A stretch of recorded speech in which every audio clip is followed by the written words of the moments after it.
Hello and welcome to TelecomTV. My name is Martin Warwick and we are here at the Internet of Retail event in a hotel, the Crown Plaza in Gerrards Cross in Buckinghamshire, which is outside London, just to the north in the countryside a bit.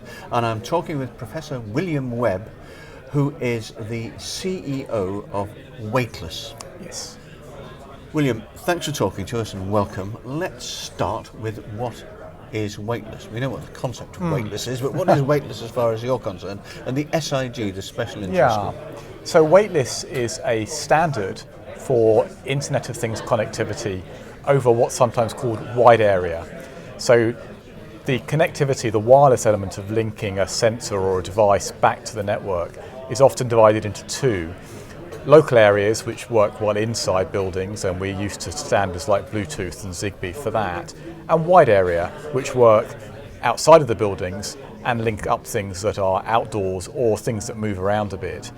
And there aren't yet any really strong standards in that space, and that's the gap that Weightless is there to fill. It's trying to be the standard for wide area Internet of Things connectivity, the equivalent of Bluetooth for machines, essentially. Thank you, that makes it very clear. Now, I know the sort of founder members or the base members, as we like to call it, are ARM, which is the chips manufacturer. You've got Accenture, the sort of basically management consultants and accountants, and you've also got M2M.com. Is that correct?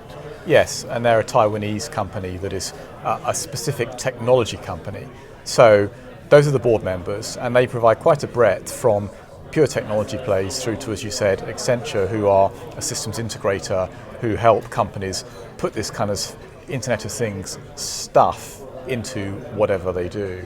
Those are the board members. We have a much larger range of members below that, over 2,000 if you look at all our membership classes across a wide range of different entities. Thank you. Now, I know you're not an expert on, as you said off camera, you're not an expert on the Internet of Retail, but I'm very happy to talk to you anyway, because we can talk about the Internet of Things in general and we can address some of the technology. And what I'd really like to talk about is the standards, or frankly the absence of standards, which is causing concern around the world, really. So, but let's start with the Internet of Things. How do you think IoT is affecting the retail industry in the broadest sense? Yeah, so at the moment I would say still it's very early days. So if you look at the number of things that are connected, it's tiny compared to the number of things that could be connected.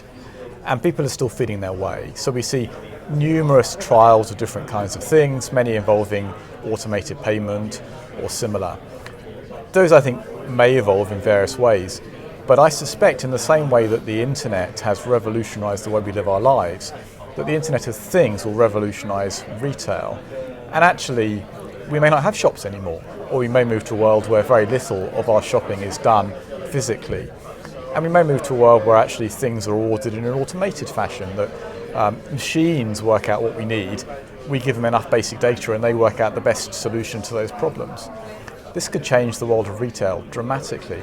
Instead of branding towards people, you could be branding towards machines. You're trying to persuade the Amazon algorithm to put your product into somebody's shopping basket when they've got particular attributes.